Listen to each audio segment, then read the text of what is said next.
Welcome friends, philosophy की दुनिया में आप लोगों का बहुत बहुत स्वागत है। कहानी कुछ इस प्रकार है कि एक दिन सुकरात एक दुकान पर, जहां सब तरह का सामान बिकता था, टकटकी लगाए खड़ा था।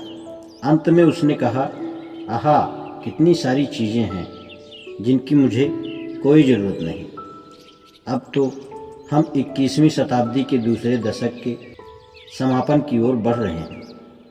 यह कथन सिनिक स्कूल ऑफ फिलॉसफी दर्शन शास्त्र के दोषदर्शी खेमे का मूल उद्देश्य हो सकता है, जिसकी नींव लगभग 400 वर्ष ईसा पूर्व एथेंस में एंटिस्थेनीज ने डाली थी।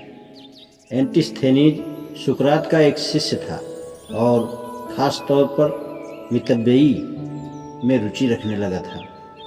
दोषदर्शक इस बात पर जोर देते थे कि सच्चा सुख बाहरी फायदों जैसे भौतिक विलासिता, राजनीतिक शक्ति अथवा अच्छे स्वास्थ्य में नहीं है।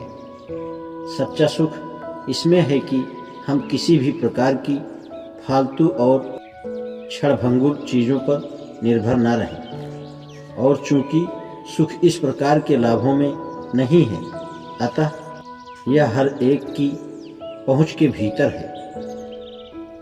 इसके अतिरिक्त अच्छी बात यह है कि यदि एक बार इस प्रकार सुख प्राप्त कर लिया जाए तो यह फिर कभी नहीं खोएगा।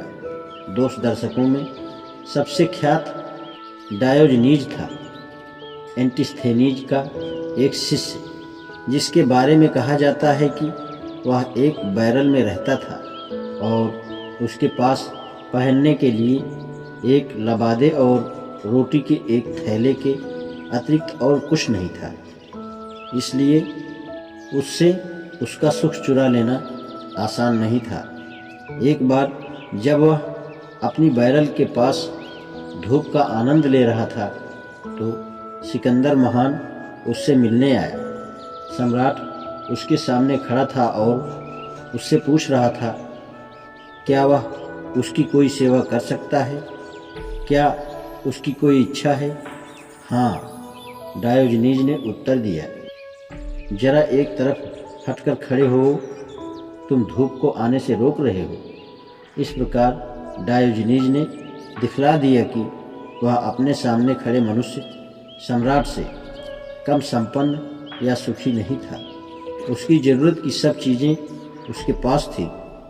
दोषदर्शकों का विश्वास था कि लोगों को अपने स्वास्थ्य की चिंता नहीं करनी चाहिए, यहाँ तक कि कष्ट और मृत्यु से भी उन्हें परेशान नहीं होना चाहिए, और न ही उन्हें दूसरों के कष्टों को देखकर स्वयं को दुखी करना चाहिए।